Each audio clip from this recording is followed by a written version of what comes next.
This is not a story of the sea. This is a story of what the sea hides, what it keeps, and sometimes what it gives back. December 1900. The Flannan Isles. 7 jagged teeth of black rock clawing their way out of the North Atlantic, 20 miles west of the Scottish Hebrides. To sailors, they were a graveyard. To the Northern Lighthouse Board, they were a challenge. And to 3 men, James Ducat, Thomas Marshall, and Donald McArthur, they were a prison sentence with a salary. The lighthouse on Eileen Moor, the largest island, was a marvel of engineering, a towering, white-painted sentinel against the rage of the ocean. It was also one of the most isolated posts in the world. Every 2 weeks, a relief boat would brave the vicious currents to swap out the keepers. It was a routine, a boring, brutal, lonely routine. Until December 15th, the steamer Hesperus approached Eileen Moor on its scheduled run. The sea was unusually calm, the sky a flat iron gray. But as the ship drew near, Captain Harvey felt a cold finger trace his spine. No flag flew from the flagpole, no smoke curled from the chimney, and most chilling of all, the lighthouse lantern was dark. In the middle of the day, this was normal, but it was the silence. The profound, deafening silence that seemed to swallow the very sound of the Hesperus's engine. The men on deck shouted greetings. Their calls bounced off the cliff face and died unanswered. No faces appeared at the windows. No hands waved from the landing. A boarding party was sent ashore. What they found was a scene of perfect, preserved terror. The main gate and the heavy door to the lighthouse itself were both locked from the inside. They had to break in. Inside, the clock had stopped. The fire in the grate was long dead, cold ash. The table was set for a meal that was never eaten. A chair lay toppled on its side, as if kicked back in sudden alarm. In the hallway, an oilskin coat was hanging on its peg, but James Ducat's coat was missing. So were the men. All 3 of them vanished. The official logbook gave the final, mundane entries up to December 13th. Weather reports. Supplies noted. Nothing amiss. But it was the unofficial log, the keeper's personal journal, that told a different story. A story that began with the wind. Not a storm wind, a strange, wrong wind. Thomas Marshall's handwriting, usually neat, grew jagged. He wrote of sounds, not the crash of waves, but a low, rhythmic thrumming that came up through the rock, vibrating in their teeth. He wrote of lights in the water below the cliffs, pale, greenish gleams that moved against the current. Donald McArthur, the seasoned veteran, reportedly grew silent and sullen, staring out at the same spot in the sea for hours. And then, the final, uncatalogued entry. A single line, scrawled in a shaky hand none of the investigators could definitively identify.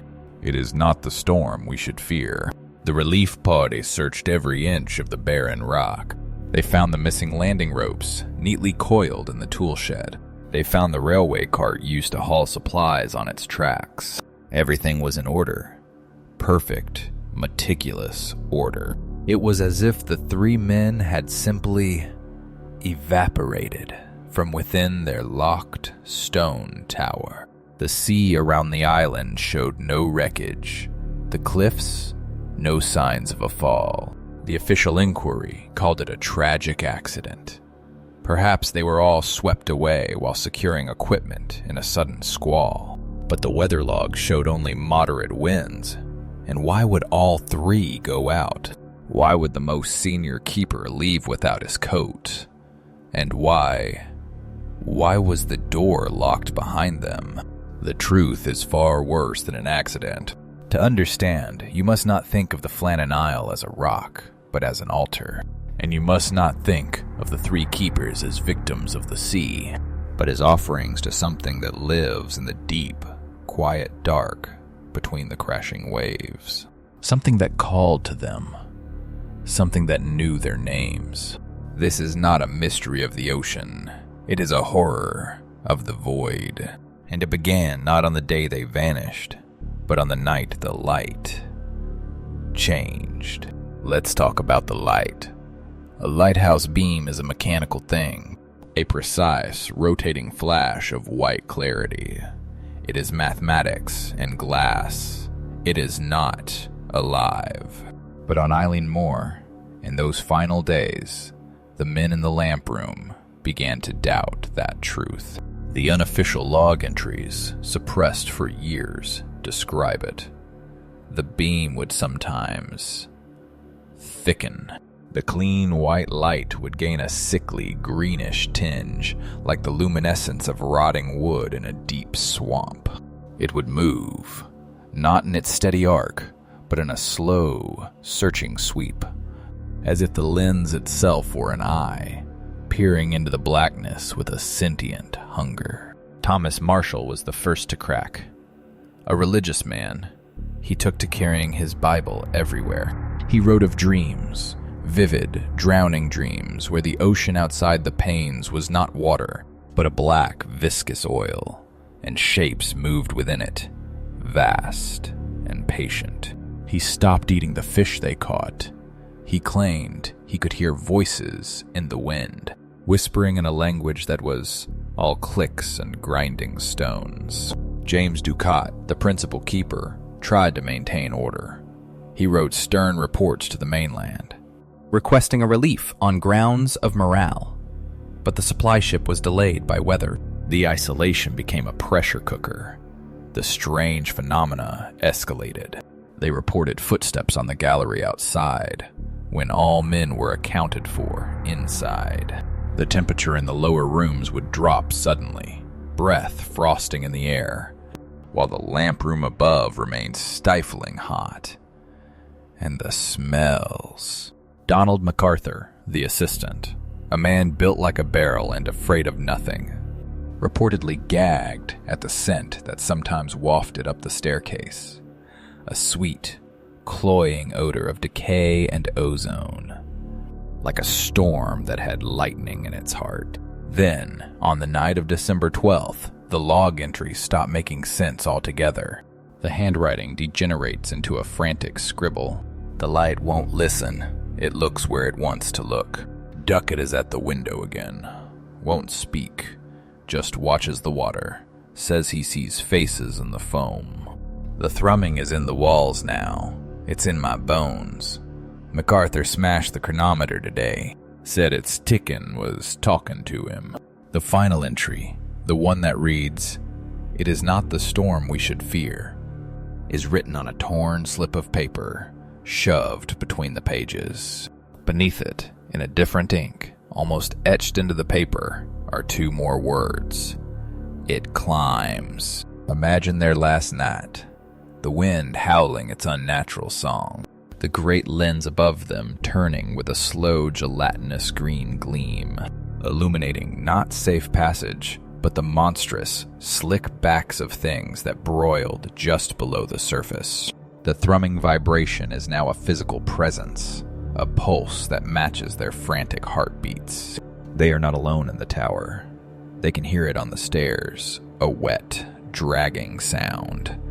Not footsteps, something heavier, something with too many points of contact with the stone.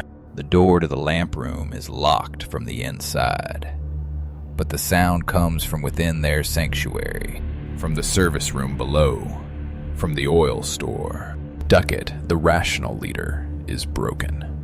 He stands at the west landing window, palms flat against the cold glass, whispering to the faces he sees in the raging surf below. Marshall is on his knees, prayers dissolving into sobs, his Bible pages fluttering in a wind that has no source.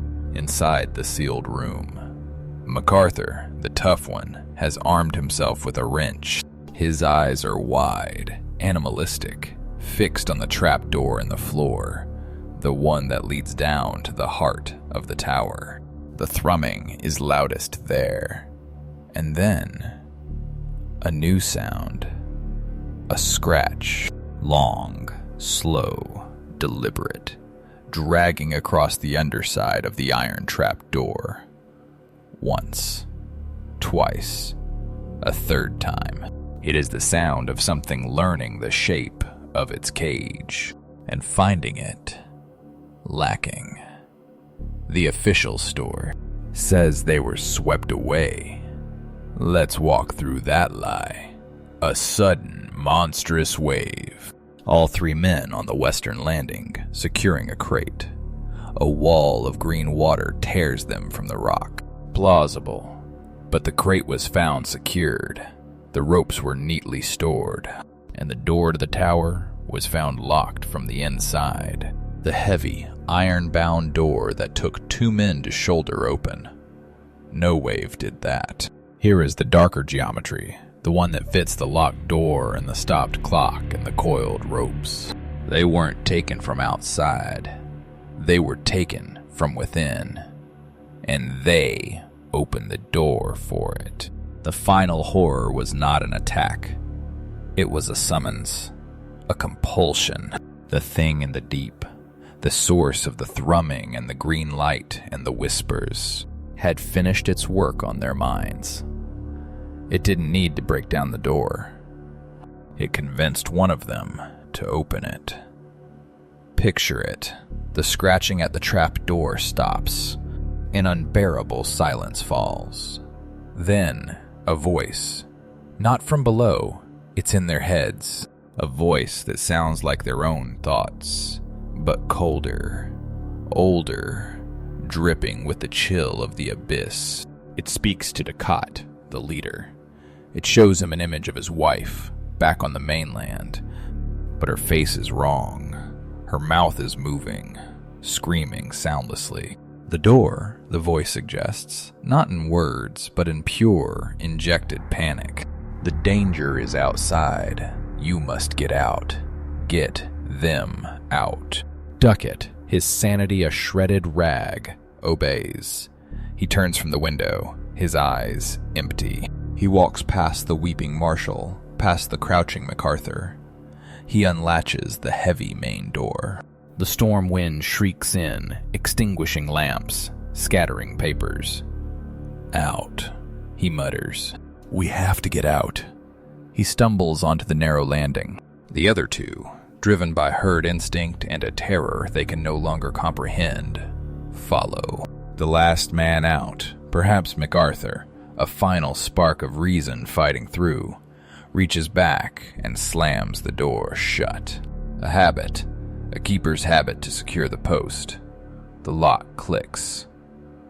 They are now outside, on the rock, in the roaring dark. But they are not alone on the landing. The thing that called them is waiting. It is not a sea monster. It is something worse. It is a presence, a coalescence of the deep cold and the crushing pressure and the ancient hunger of the trench. It manifests as a swirling column of fog and spray, but within it are suggestions of form, trailing tendrils like kelp, a gaping maw that is pure, silent black, eyes that are not eyes but simply patches of deeper, colder void. It doesn't attack them, it simply envelops them. Donald McArthur might have swung his wrench. It passed through the mist with no resistance. Thomas Marshall might have finally found his voice in a scream that was torn away by the wind. James Ducat might have simply stepped forward into the dark, welcoming the end of the noise in his head. They were not dragged down by the sea. They were absorbed, pulled into that swirling, non-solid mass. The thing, its offering accepted, then simply unraveled. It dissipated into the storm, returning to the water from which it came, leaving nothing behind. Not a boot, not a button, not a single drop of blood on the rock. Inside, the clock's pendulum, sensing the sudden, profound absence of the three life forces. It had ticked alongside for weeks, simply stopped. The fire, no longer tended by human hands, died.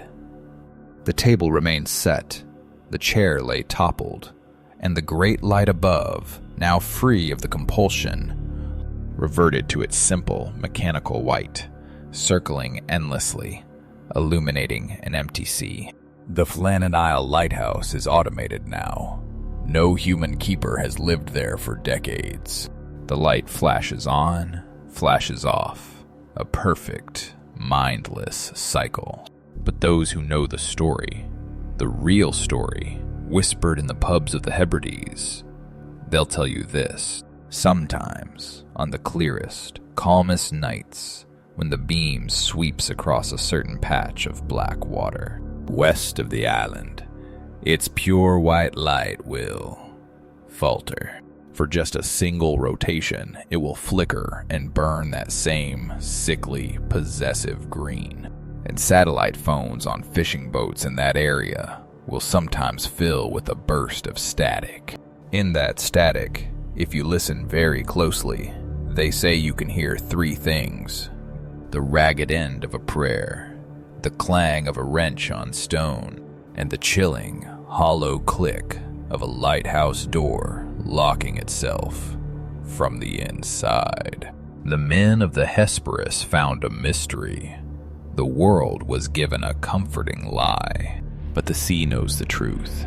The Flannan Isle is not a monument to human ingenuity. It is a beacon for something else, a dinner bell in the dark. And the keepers, they are not missing. They are occupied. Their minds, their memories, the very echo of their screams are now part of that vast, cold consciousness in the deep. They are fuel for the green light. They are the source of the whispers in the wind. So the next time you see a lighthouse beam cutting through a coastal night, don't think of safety. Think of James Ducat, Thomas Marshall, and Donald McArthur. Think of the door locked behind them, and ask yourself, is the light looking out for you, or is it looking for you? Is it a warning to ships, or a signal to something else, that the keepers are gone, and the table is set once more? The Flannan Isle waits. The light still turns, and the deep, quiet dark beneath the waves remembers its taste.